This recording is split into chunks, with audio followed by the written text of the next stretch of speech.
This segment follows the showing of the film Kanyini. The word Kanyini comes from my nation of the Yunkandarra people, who are the caretakers of Uluru and Central Region. The two main energy points there is Karajuta, the place of many heads, as well as Uluru, the rock. And they're both different. Energies come from either of them because of their different makeup. But they still support each other by standing together. But there's really three in a line, three big formations coming up the geology of that central region, which is on the land of my people. The middle one is Uluru. That's the middle one, and that's totally made of sandstone. And in fact, all this place we live and walk on today, over 680 million years ago, that rock was as high as the Himalayas. And we walk on its erosion. 5 to 9 miles under where we live is Uluru, where once was. And it was made out of sandstone. Uluru is made of sand, and it's just all that erosion has caused all that sand hills and sand we walk on, live on today, comes from that erosion state. That time has worked since the period they were created. The Karajuta, which in my language means many heads, and you can see the many dome shapes there, and that's a geological term. So I had it at the tip of my head at the moment, but I've forgotten what it is. But it's agglomerate. When the people who knew rocks took us there to have a look at the geology of the places, and that was made from the mudslides in the time of the earthquakes period, consisting of rocks and sand together washing down. And once again, that too was way up there. But the Tjukurpa story is two boys came in from the west, southwest. They were uninitiates. And as they walked, they said, wow, let's make a sand hill so that we can climb up and slide down. Now, these Tjukurpa boys were really real Tjukurpa boys. They were big boys. And now Tjukurpa is the word our anthropologists call dreamtime. So dreamtime Tjukurpa, that comes from my people of the Yunkandarra nation, said the two boys wanted to build this sand hills, and they built Karajuta first. But when they went way up there into the clouds and were sliding down, the rocks hurt their bottom. Because our mum didn't wear clothes those days. And they said, oh, this is too rough. And they built a number of them, about 30 they tried, and they wasn't happy with any one of them. So they walked east, and they came across the sand where Uluru is today. And they built this big one way up there, and they climbed. They was having great fun sliding down it and climbing and walking up it and sliding down. Same as the kind of sand hills people make on this beautiful beach here when you get that wet sand. And then they heard these men's voices at the bottom, at the base. It was the Mala men, and they were discussing the possibility of picking up uninitiated boys to go through law or initiation. And they said, let's get out of here, because they didn't want to go through initiation. So they went down, slid down, and went on the southern end of Uluru and went up towards what they call today Mount Connor, which is what we call Attila. And at Attila, the two mothers were mating, and they were the mothers of the two of the girls from the Pleiades, the Seven Sisters. And they were waiting there for the boys to catch up with them. And when the boys went across to Mount Connor or Attila, They met up with their mothers and then they headed north and they camped on our station of Angus Downs. For those of you who's driven to Uluru, you would have driven through our property, my family's property called Angus Downs. It's a good little property. It's 180 square miles of it. And that's where the Seven Sisters camped. And their site is still there. So we're very lucky. You know, we have a site where the Pleiades girls camped on our cattle station. And then they wandered up north. And the Seven Sisters story is a story that goes from all over the world. You know, most of the indigenous country of the world have those stories of the Pleiades girls and the energy when they want to come and be earthlings. And there are there's stories of the moon wanting sometimes to come and just be an ordinary man and to touch and feel a woman and feel the attachment and the nice physical pleasure you can get from touching women. And the moon man likes to do that too. But when he came down here, the moon was related to everybody. Uncle here, grandpa there, brother there. And he was getting really frustrated because he landed at Elliot and he walked all the way down, going to all the Aboriginal camps in the region. And, oh, grandpa, it's good to see you. Oh, uncle, it's good to see you. And, of course, you don't marry your uncles or grandfathers or brothers, you know. So he walked down right to Alice Spring, and then he went out to the Western Aranda country. And he was sitting with his brothers there at one of our waterhouses, and this girls and a couple of parents was jumping off the rocks at one of the places there, and they said, "We don't know that one there. They don't belong to us." "Oh, would you like to meet them?" And they called his father and mother over while the girls were swimming. And they said this. They told the story of the moon man was looking for a wife. And they said, "Oh, we too, we're looking for a husband for our daughters. Would you be interested?" And he said, "I certainly would like to have the experience of feeling the physical, which we don't feel in the energy of consciousness in the sky." So they said, "Well, we can arrange a marriage." So a lot of you are star beings too, remember. You too belong to the universe, same as the Pleiades girls and the moon. Enjoy each other's company whenever you meet each other, because you too will eventually find your place in the sky when you had enough of the earth plane. I thought I'd just share that beautiful Chukova story with you.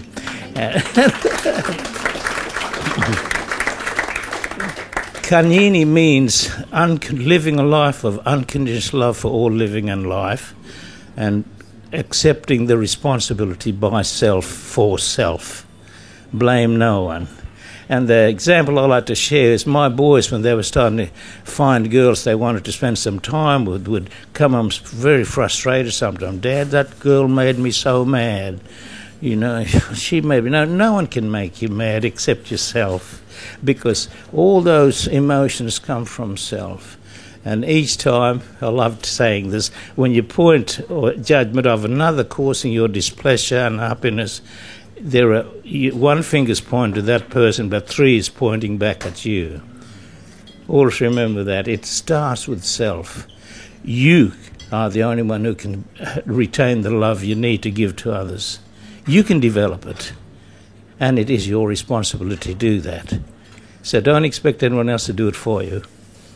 Work steady with your mind, words, and action. You can think about it every moment of your life. You can pray about it all the moment of your life. You can preach about it all in my life. You might get pleasure in that, but it ain't going to do you any good. You can also talk about it verbally to everybody, every single person you meet in the streets. You can talk about it. You can talk about it to the children. You can talk about it to the old people. You can talk about it to your dogs. It ain't going to do any good. You have to live it and action to make the difference. And that's the challenge we're all in today. Living love in action. And how do you do that? You practice with your partner. You practice with your husband. You practice with your wife. You practice with your children. and reach the level of having a relationship where there's no condition in your love for your partner, for your children, for your girlfriend, for your boyfriend, for your father, for your mother. Once you've reached that, you'll find it so easy to take it out there. And if we can all do that, we can easily love each other tonight in each other. I have the One Tribe group here. They've always been my lovers. They've always been Barbara's lovers, and we have been their lovers. We've worked together in many situations, and they're here again, ready to work with me. And every one of us can have that. Where does it start? It starts in the mind. Then it starts in the words you can openly speak. Don't be ashamed of saying I love you. I speak to my sons, they're in their, 60s? Johnny, I was just talking to Johnny, and straight away, we end up with I love you. My 50-year-old son, over 50-year-old son, Dad, I love you. And I said, son, I love you. And that's what it is.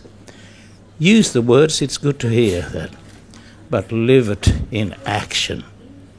It's better. Kanyini is that way of being. And every living thing loves you. Total love. The animals that give their life for you does that willingly because they love you. The trees and the vegetable and the plant people that give of their life so that we can all eat. And we've eaten many of these living things today in our meal. We've got to be grateful for that because they've done that because they loved us. Our belief is that system, because our family relationship system extends to that kind of feelings for all life, because all life make us who we are and cannot but be part of us. And it just makes so much common sense to love everything that is living on our land with us as family. And it's so easy to love when you see everybody as your family. Some people say if you have a marriage relationship, there's always a problem. It needn't be. It needn't be. If you really learn to love the Kanyini love of having no condition between you and your wife, you and your partner. No relationship need to have problems if they can learn to love Kanyini love, which is have no condition, just love.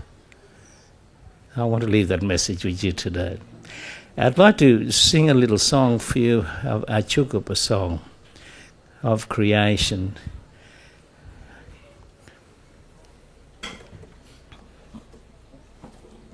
You want to say anything, my beautiful wife? I can't top that. You don't have to top it, just stand beside it.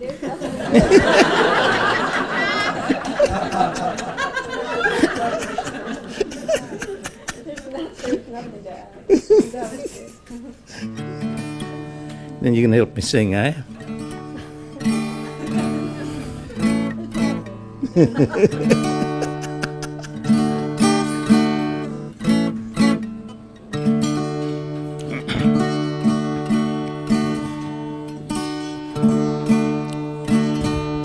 Late one night, just after tea, my baby boy came up to me.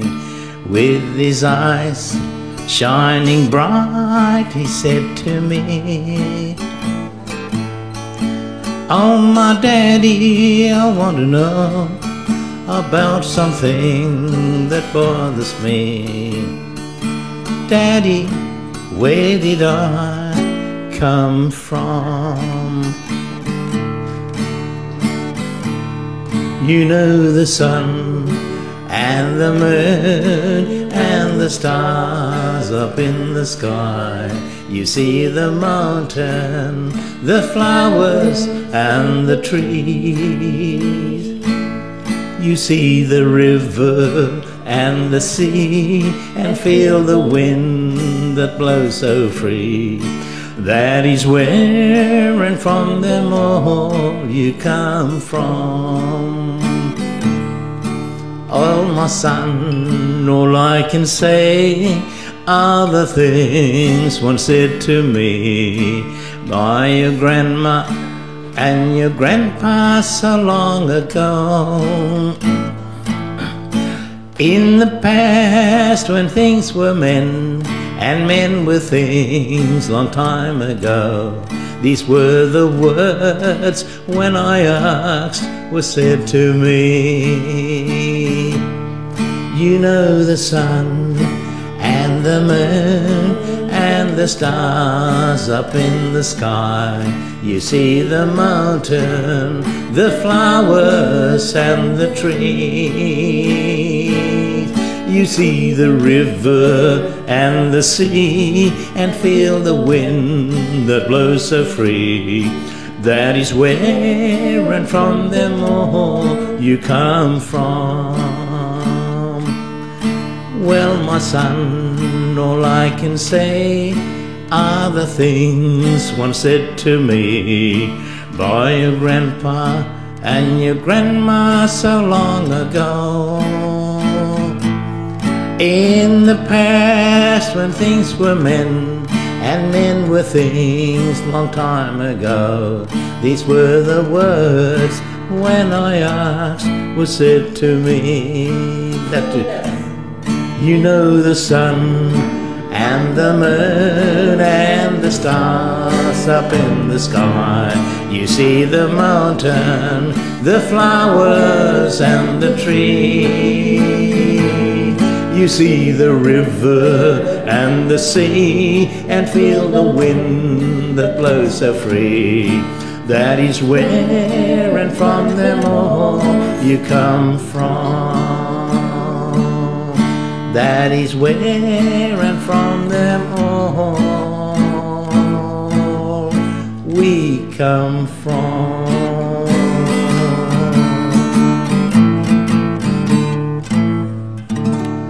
The Chugapa song of creation.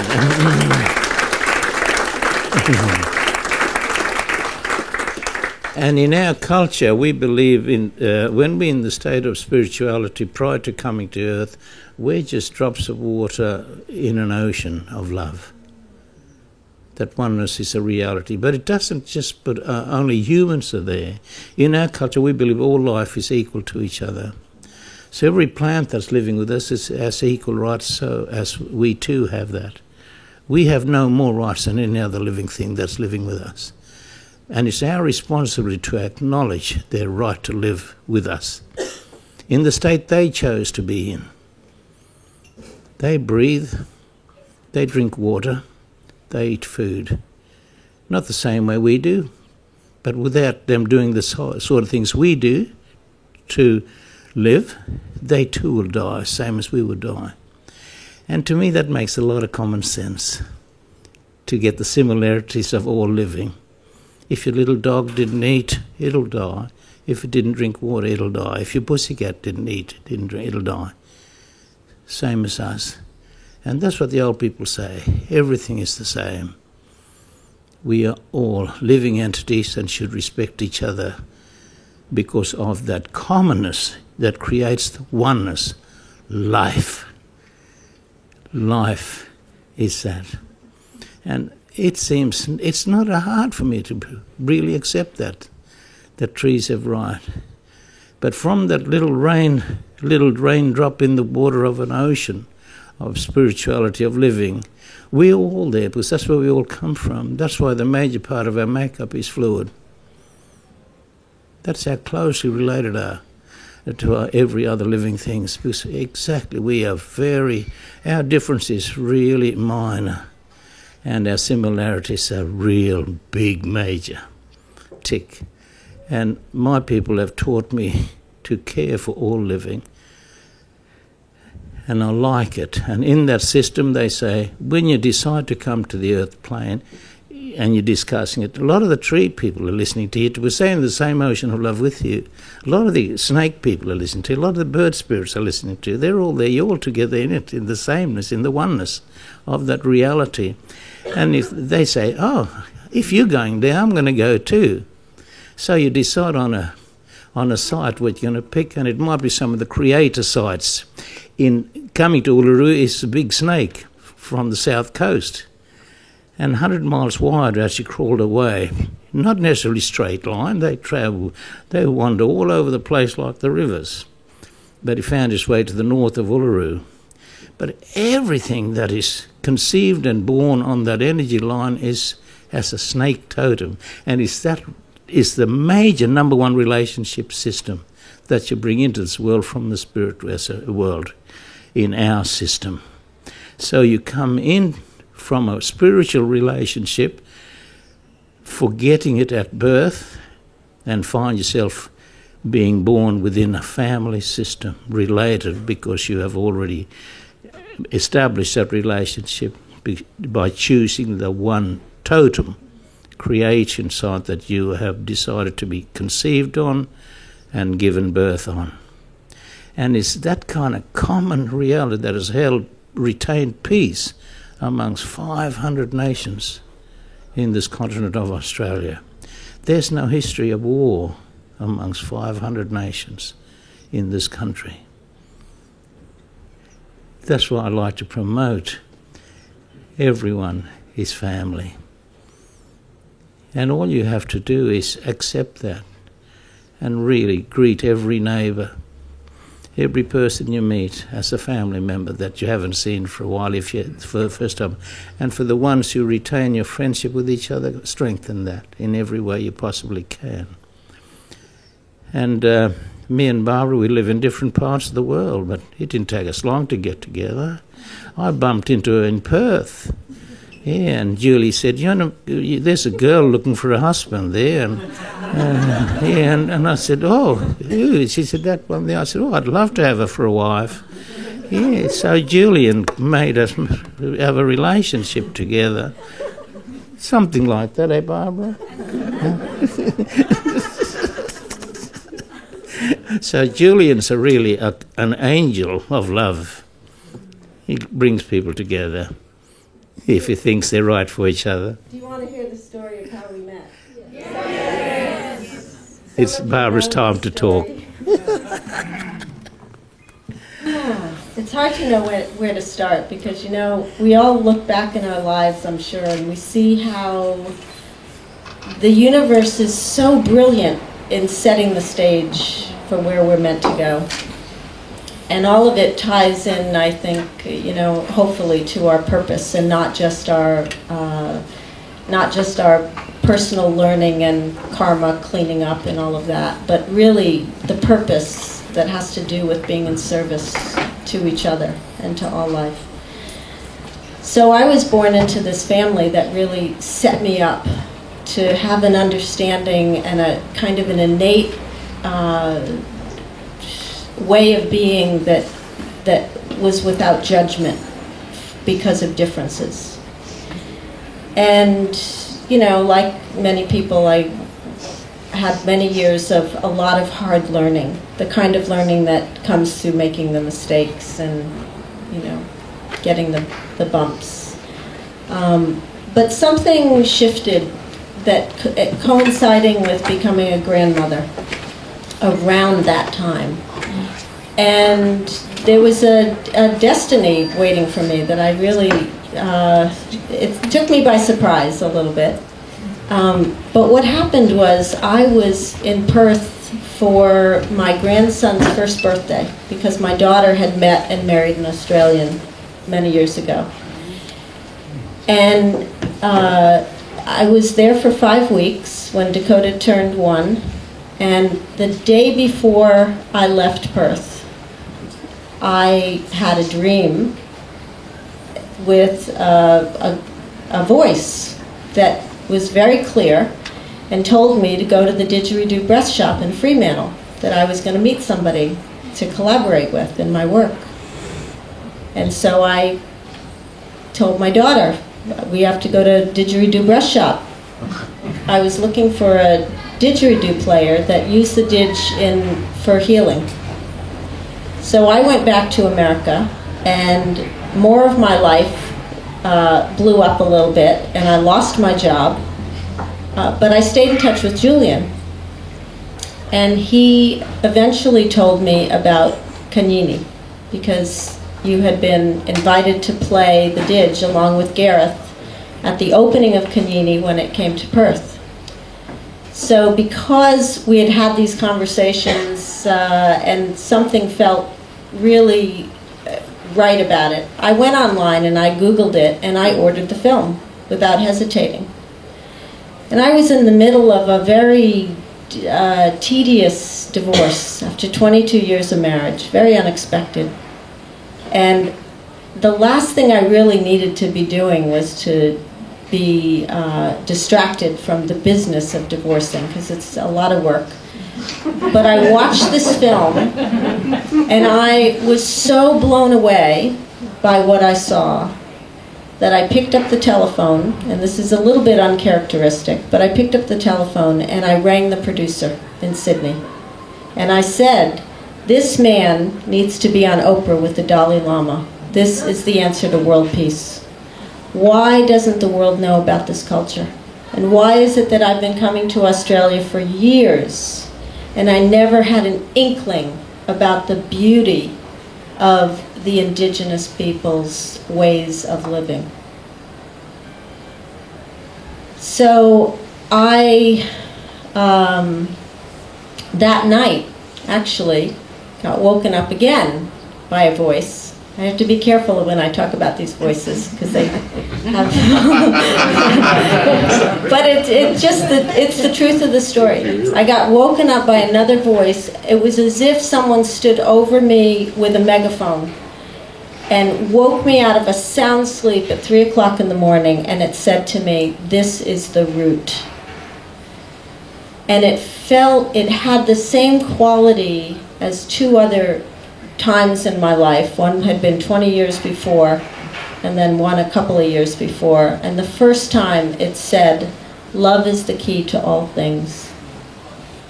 And so that was rattling around in my awareness for 20 years. I'm still looking for the love for 20 years. I'm looking everywhere. And the next time it said, go deeper, when I had been experiencing a lot of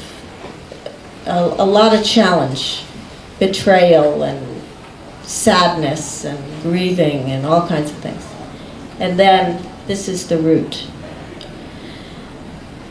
So I decided that, you know, I couldn't know what I knew and do nothing about it. So I went on a mission to share this film with everybody I could. And I told the filmmaker, I said, you've got to get this in America, in American format. It was only in Australian format, so it could only be shown on a computer. So I ended up buying a projector and speakers, which you experience today, because groups started to form.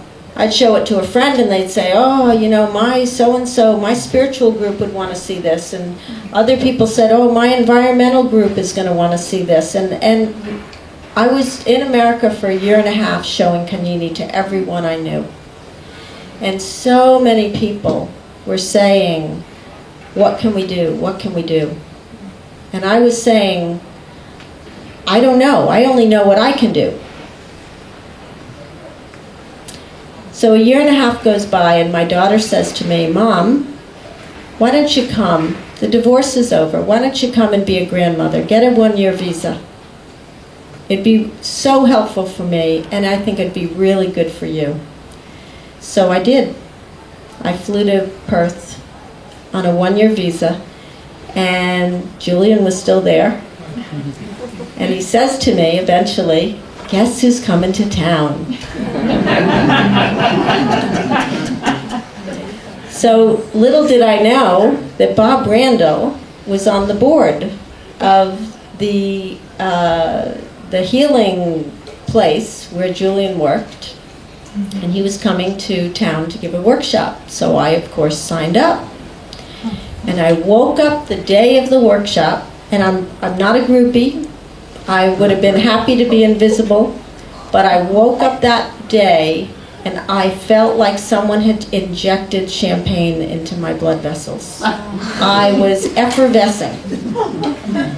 And it was not a feeling I have ever felt again, nor had I ever felt it since. but I was effervescent and I was hot. I was really hot, and you can see I'm not a hot person. So at any rate, I knew something was up.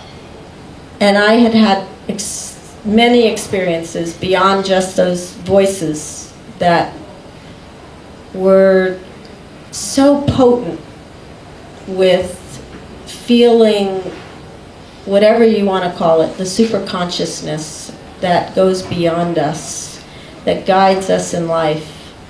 I'd had many experiences of that. And so at this point, they were so continual that nothing was more than I could handle. I just simply had no choice but to surrender to whatever was happening. So to wake up and be effervescent was just another experience. So I go to the workshop, and after a little while, we're waiting for the workshop to start, and Bob comes walking over to the table. And I'm sitting at a big round table in the center of a large, like, banquet room where you'd have a wedding. And Julian is there, and Mark is there, and some women who worked at the Healing Center were there. And Bob came walking over straight up to Julian, and Julian and Mark stand up and greet Bob, and Julian introduces Bob to Mark. And Julian's got this spread of crystals lying on the table on a black cloth. And Mark and Julian are both pulling these stones out of their pockets, saying, "Oh, look, Uncle Bob, I have this one for you to touch, and this one." And I'm kind of noticing that you've got your hands in your pockets, you know, with the cowboy boots and the cowboy hat and the hands in the pockets, not taking the offered stones. And so I'm just noticing that, but trying not to really, you know, intrude on whatever was going on. And then I glance over, and Bob does this.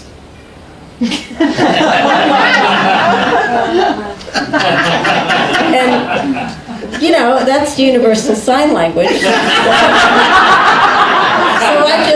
I went over to him, and you held out your arms like this and gave me a big hug, and then started to kind of, I thought he was laughing, but he was crying.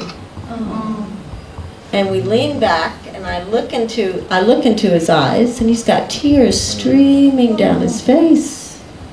And then he held me again, and he says to me, "I've been waiting for you." Now, again, you know, the champagne, the voices, "I've been waiting for you." It's like, oh, okay. And then he says to me, "I need to talk with you. You know, can we sit down for a moment?" And so we sit down, and he says to me, "You know, I'm from Arnhem Land. I'm a straight shooter. I don't muck around." And this was good news for me. I was fine with the truth. And he says to me, "When I held you, the grannies came. And in my culture, granny's law is highest law. And you never question it." That I got. And then he says to me, "Are you married?" I said, "No, I'm divorced." "Are you really divorced?" "Yeah, I'm really divorced." Because in America, you're either divorced or you're not divorced. I didn't know that there was another way of being. There was in Australia. And then Bob basically said to me, "You know, this sort of thing doesn't happen for just no reason. It means something very special is going on. And I'd like to see you more while I'm here this week. Will you come to my teaching events?" And I said, "Yes, I'd love to." And that was the beginning of how we met. But what happened next was the one that really got me. Because just as the workshop was starting, your girlfriend arrived. Yeah. I was expecting her. And she turns up with the guy who owns that restaurant place where we're having our workshop, and Tara just arrives in, and I'm saying, Tara, meet Barbara, Barbara, meet Tara, and my telephone ring, my mobile phone. Bob, is Mum there? I said, yeah, baby, she's just arrived. I called from her daughter in Melbourne. And I said, Tara, daughter wants you. And I hand the phone to Tara. She's standing here, Barbara's standing here. And she said, Bob, my daughter's in hospital, a premature baby. She's going to have a birth soon. I need to go to Melbourne. And the driver said, if I run Tara back now, we can catch the plane the next hour. And I said, goodbye, Tara. And she left. When it was announced that Tara was, her daughter had gone into premature labor and she was leaving, I remember this moment because I just thought, oh my gosh, you're not kidding. You're not kidding. It was so obvious. And, so much had led up to all of that time.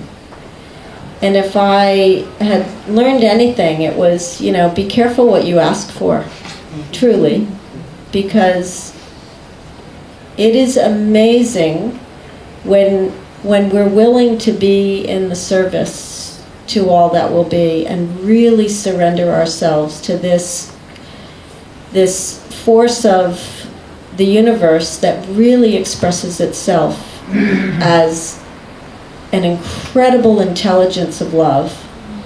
Anything is possible and everything is possible. And I had really taken a vow at some point that, to myself, that I was only willing to contribute to that which was of truth and love. That was where I had come to, because I realized that so much of my life had been invested in learning experiences for me, but they were just that. I hadn't reached that level where I really felt like I was living in service. I was always living and learning for myself, and I was very interested in where was the love. So I studied with a number of teachers, and I had a number of different experiences. And when I saw Kanyini, I knew there's the love. There is the love within this culture, within this way of being. It's not just one man, it's this whole culture, this whole indigenous way of being expressed through this man. And it was not my expectation to become part of it, but it was my expectation and my just a natural unfolding to serve that. And then there was this other destiny that that was there. And I feel very blessed and very humbled by all of it.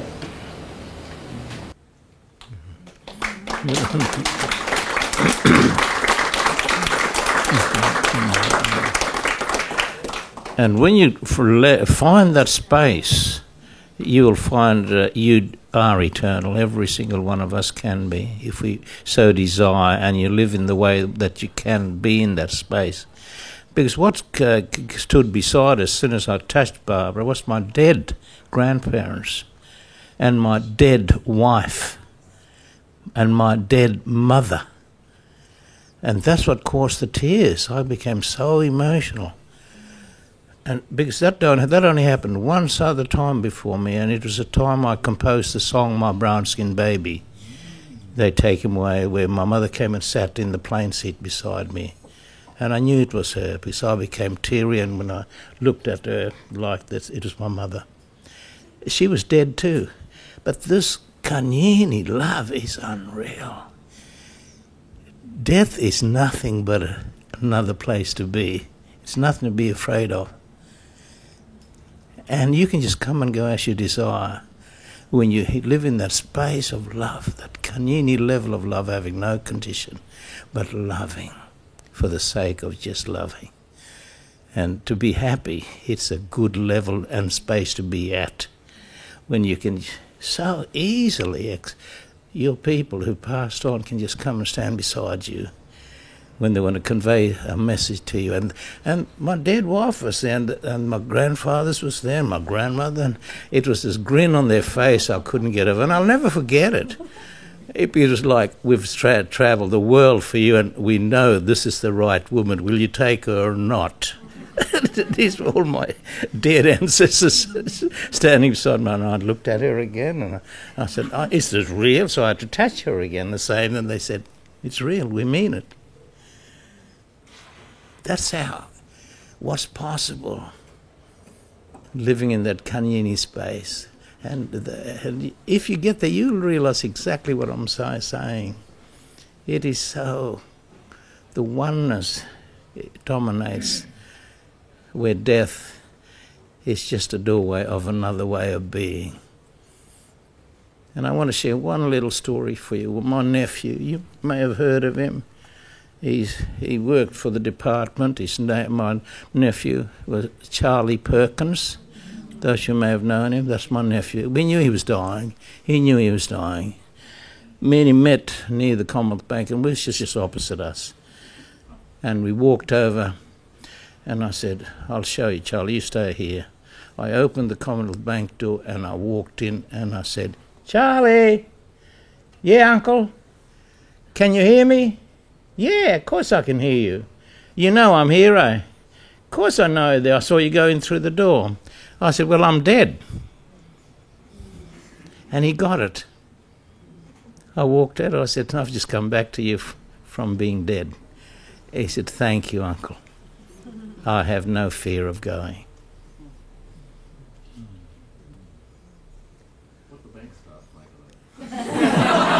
There was a lot of dead people there with me, and they was all alive.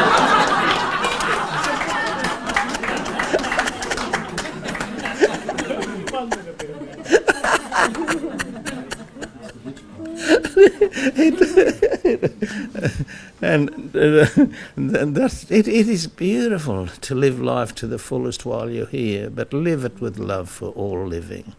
For yourself, start off with yourself and understand the kind of love you want, desire the kind of love you want, and live the love you want with, as I mentioned earlier, practice with your partners, practice with your husband and wives, practice with your children, practice with your plants and your pets, and practice with the people you meet each moment of your life while you... And we can extend peace to everybody. And you don't have to stay there wearing yourself out. Just have it for that moment you want to keep it, retain it. But live it within yourself so that it's part of your very being. And it is such a good place to be. I recommend it highly for everybody.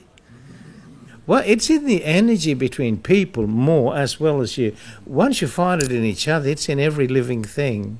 But you can identify it through the relation. Do you have a pet? Yeah, that's where they can teach you how to identify it in other things. Yeah, and especially dogs. Yeah, and those of you who have got dogs know exactly what I'm saying. And once you can learn to understand what they're saying when they're with you, and you can't help but learn that when you got your own dog. You talk together so often that you can... The tone of their voice is enough to know exactly what they're saying, you know. I'm hungry. I'm thirsty, you know. They use that different tone level without... And you know, you can interpret their barks or the sounds they make with a tone level. That's what I discovered with the dogs I've owned. You know, and you just talk to them like you're talking to another brother, another father, another mother, you know, another mate. And then you can establish that same relationship with the horses. I found I can do the same with the horses, but the plants are a little bit more difficult because they haven't got no ears. But what my big brother Bill Nargik said, you know, when we were talking about it, it all comes from this part of hearing. through your feelings, through here. And it's a combination of your heart and family chakras, and it's in between that. Because it consists of both, the love from the heart and the love from this part here as well, for your family, what we call the Kurunpaku, the feelings of the heart and the emotions as it comes and goes, which is separate to this one. But you can link them all up so that it can really be together. Then the family, the love of family, and it's so real. And once those animals become family, or your plants you've grown become your child, and those who grow up their own plants know exactly what I'm saying. And it's so easy to identify it. And that then even when you're out there, then in the bush, you can see the trees that you are related to and the one you may not be related to, because we also have in-laws in plants world and animal worlds. What we classify in-laws, you don't have to say hello to them, and it's quite all right. And they know that too, They kind of like that too, They're seeing you, but they're not seeing you. And I bump a lot of them in Sydney here. A lot of people and plants who's looking at me but not seeing me, And I've got to do the same with them too, And you have that commonness about it, and that space is everywhere. But it must start from within self and develop it by actioning it.